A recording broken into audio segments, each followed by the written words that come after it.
Hey, this is Justin Sinceri. Welcome to this very, very short episode of Stuck Not Broken. This is a segment that I got from one of my Polyvagal 101 webinars. By the way, if you are interested in being a part of one of my Polyvagal 101 webinars, I have one coming up September 17th. It's from 9 a.m.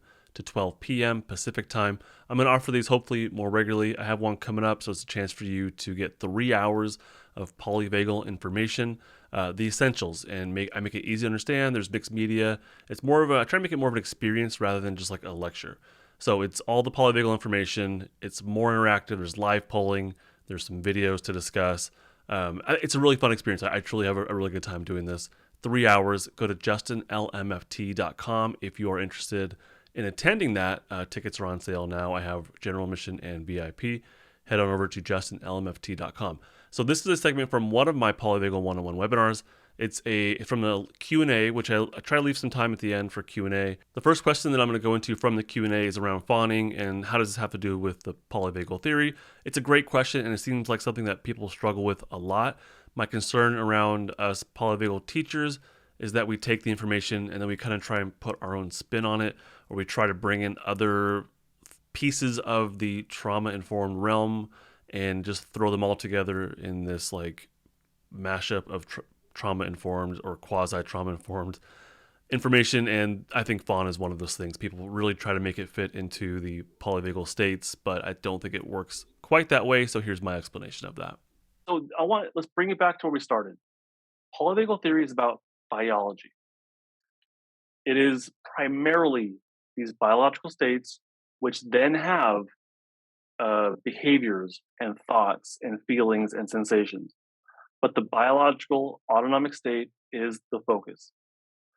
Fawning does not have that. Fawning is not a biological state. Fawning, I would say, is a behavior. I would call it a behavioral adaptation to a biological state.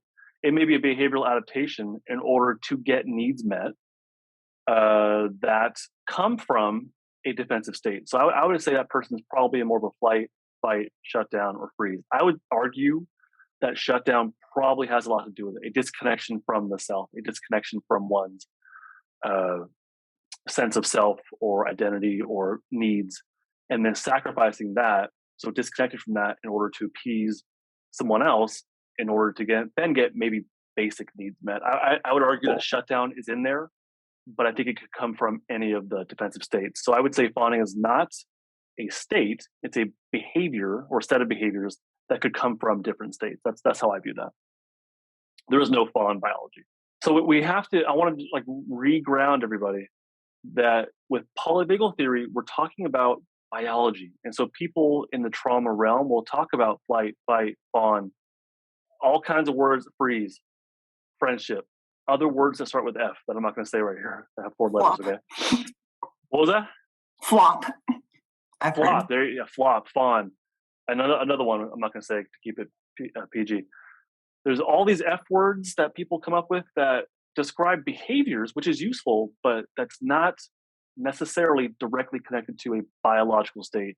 With polyvagal theory, that's what we're talking about. So as you go out into the internet wilds and hear about trauma stuff, keep that in mind. Is this a behavior or are they talking about biology primarily?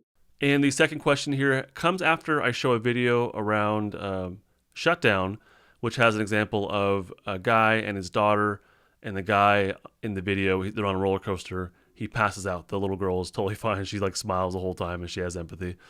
So someone asked after that, they asked about exposure and distress tolerance, and basically, can somebody gain distress tolerance through repeated voluntary exposure? And here are my thoughts on that. That's a really good question. I would say it obviously depends on the person, life circumstances, all that stuff.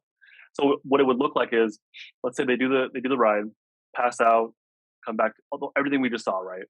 They get off the ride. Now they're in literal safety. Their feet are on the ground. They can look at people, make eye contact, smile, laugh it off maybe, and then maybe eventually say, okay, let's try it again. They go back and the same thing may happen, but maybe it's not as intense.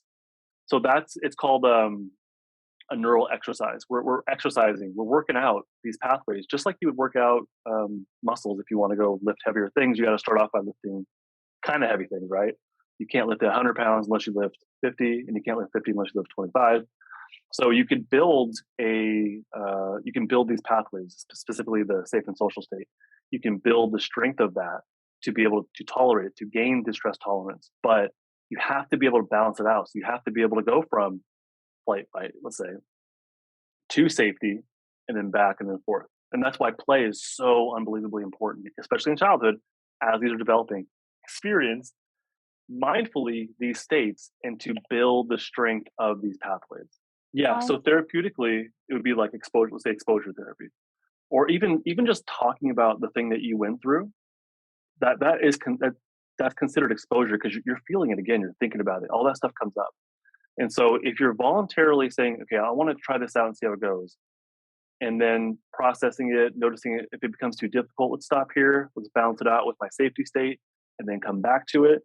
That's ideally how we want to do exposure kind of stuff. We want to do a little bit at a time and build a tolerance so that the next week you come in for therapy, you're actually way more able to tolerate that same thing, but now we can go maybe a bit deeper into it. So that's how we want to build the strength of your safety state to be able to handle the distress of whatever it is. That's a heck of a lot different than coming into therapy and the therapist kicks back and says, "Okay, tell me about your childhood." And now tell me more and tell me more. And they push and push and push. And that's just going to result in dysregulation. And that doesn't really help. It actually may be re-traumatizing and reinforcing and maybe scare that person off from going to therapy altogether. I hope that was helpful for you. Again, if you want to be a part of the next Polyvagal 101 live webinar experience, go to justinlmft.com and you can be a part of it. They're really fun. I would love to see you there. If not, you just want the Polyvagal 101 information, you can buy the course by itself. Again, same website, justinlmft.com. You can buy it just as is, or you can come to the live experience as well. Bye.